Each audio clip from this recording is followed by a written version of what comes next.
Buenos días, tardes o noches a todos los oyentes de esta exposición sobre los estudios de bioextensión.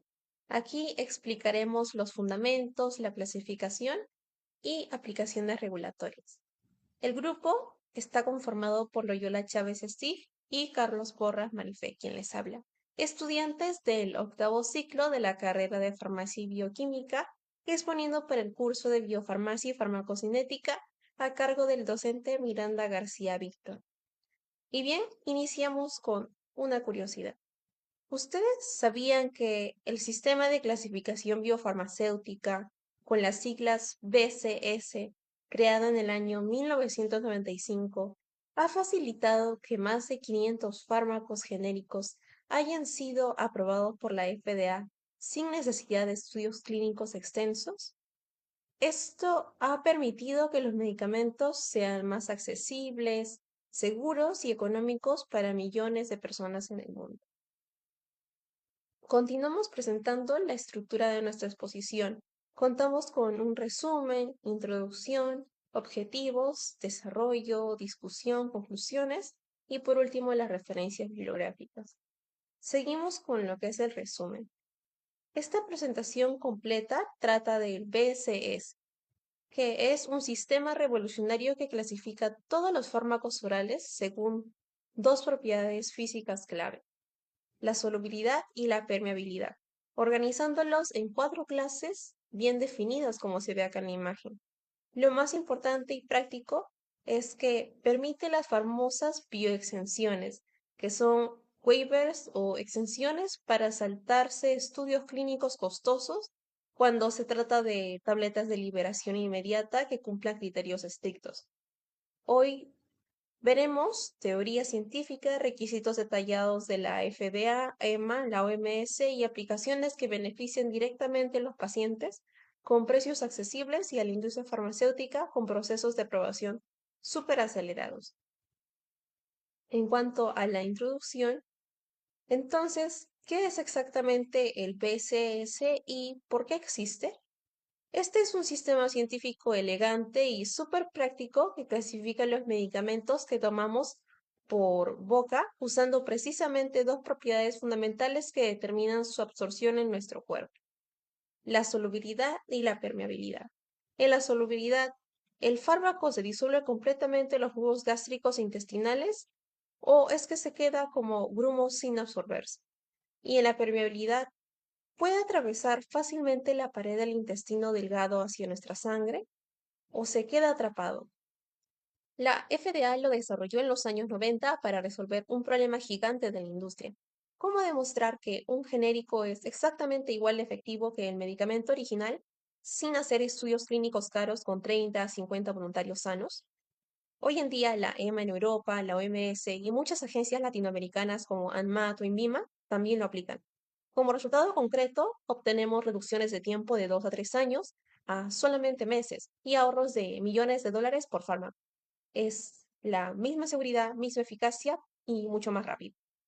Respecto a los objetivos, tenemos como objetivo explicar detalladamente las cuatro clases del BSS con ejemplos reales de medicamentos que todos conocemos, detallar paso a paso los tres requisitos regulatorios clave para obtener bioexención según las guías oficiales de FDA, EMA y OMS, analizar con ejemplos los criterios específicos para tabletas y cápsulas de liberación inmediata y los riesgos prácticos más comunes que hay que evitar en el laboratorio y registro. Y el objetivo final es que entiendan cómo llevar la teoría BCS a la práctica diaria en farmacia industrial y regulatoria. Ahora vamos con el desarrollo. Las cuatro clases BCS. La clase 1, aquí las estrellas son perfectas, que son la alta solubilidad y la alta permeabilidad. Como ejemplo tenemos el paracetamol como Tilenol y la metformina para la diabetes.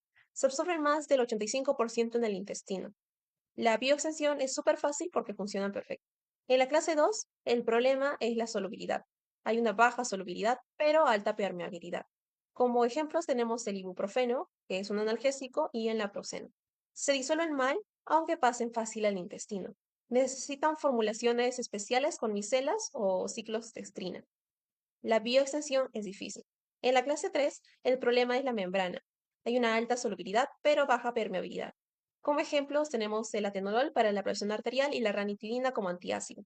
Se disuelven bien pero pasan lento. Sí dan bioexención, pero necesitan disolución ultra rápida en menos de 15 minutos. Y la clase 4 es el peor escenario. Hay baja solubilidad y baja permeabilidad.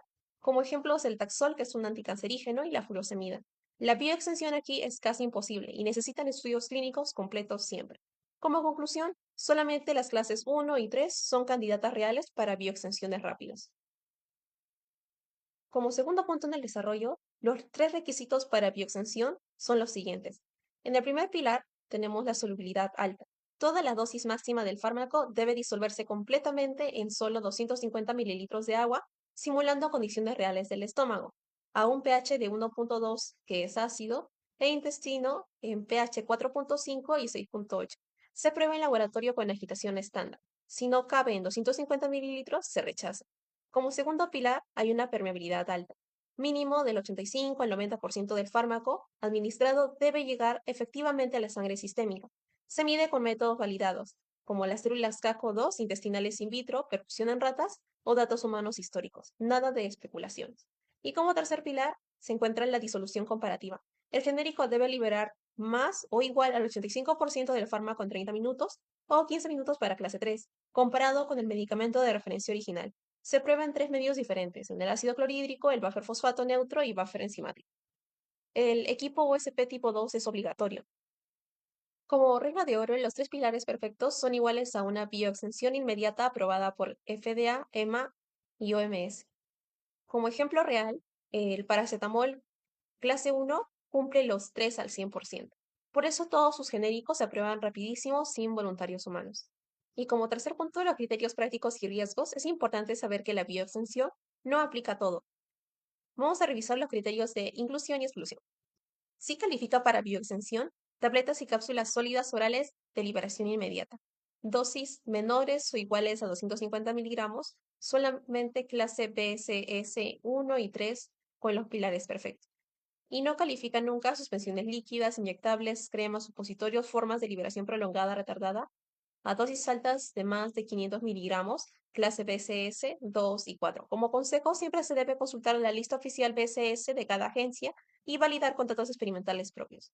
Ahora continuamos con los ejemplos prácticos. Entonces, este tema es crucial porque representa un cambio en cuanto al paradigma que tiene la ciencia farmacéutica como tal. Es decir, pasamos de depender exclusivamente de costosos ensayos clínicos en humanos a confiar en pruebas de laboratorio rigurosas para garantizar la calidad de los medicamentos. Y entonces, poder hacer que dos medicamentos de liberación oral se puedan llegar a disolver de igual manera y por ende que tengan la misma permeabilidad y por ende que sus perfiles de concentración en sangre sean idénticos, haciendo innecesaria la exposición a voluntarios al fármaco.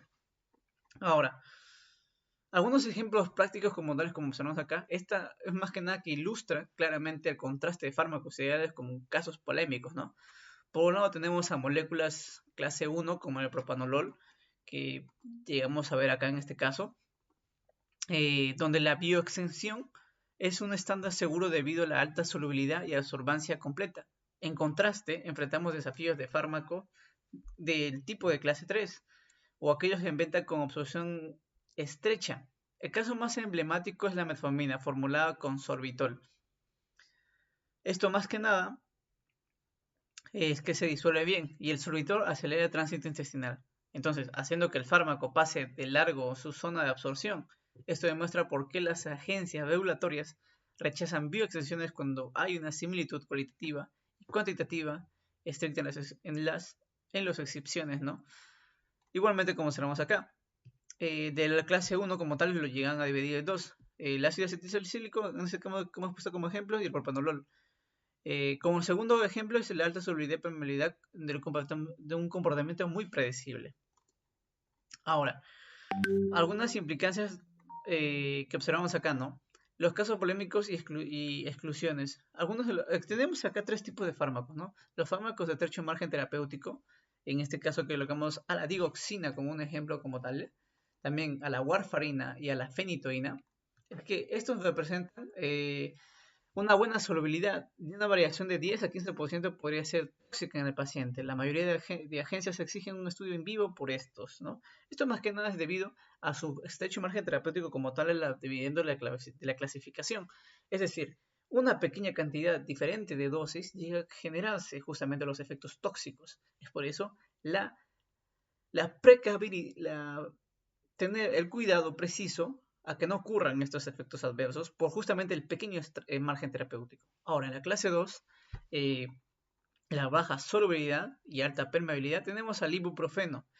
En algunos países intentan aplicar bioextensión si la disolución es muy rápida en un pecho específico. Es decir, de esto va a depender de diferentes normativas que nos entreguen justamente eh, dependiendo del país, podríamos derivar, ¿no? Pero en el caso de la ICH-M9, que es un tipo de norma, generalmente no recomienda bioextensiones para la clase 2 debido a la, a la que la solubilidad es el paso limitante en vivo, ¿no?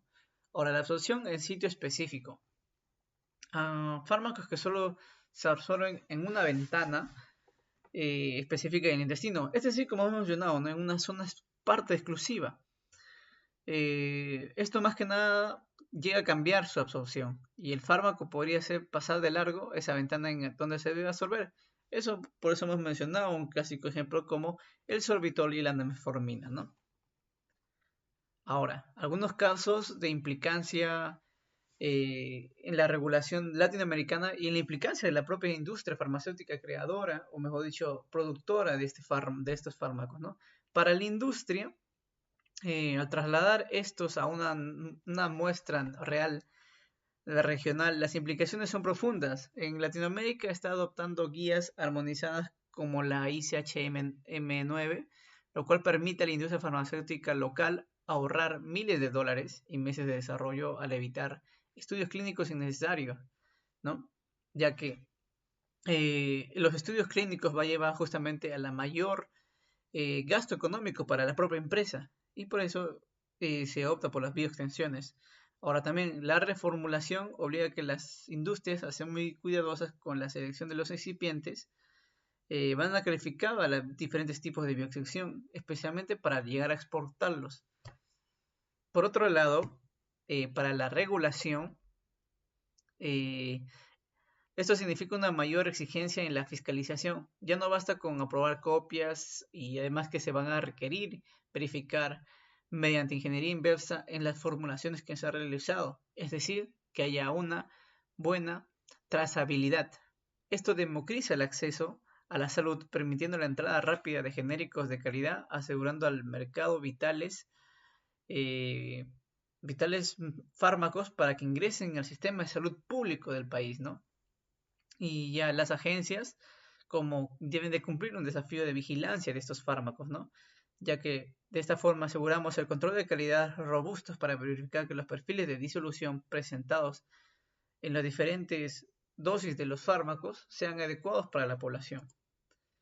Ahora, en cuanto a la discusión, debemos reconocer que la bioextensión no es un mero trámite administrativo, sino una validación técnica compleja.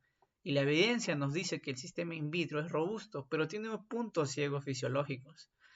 Por ello, se discute que la equivalencia terapéutica en fármacos complejos depende menos de la molécula y más de la tecnología de fabricación. ¿Eso qué nos quiere decir? Que no es tanto ya la molécula como tal, sino la formulación, es decir, los excipientes con los que está desarrollando el fármaco.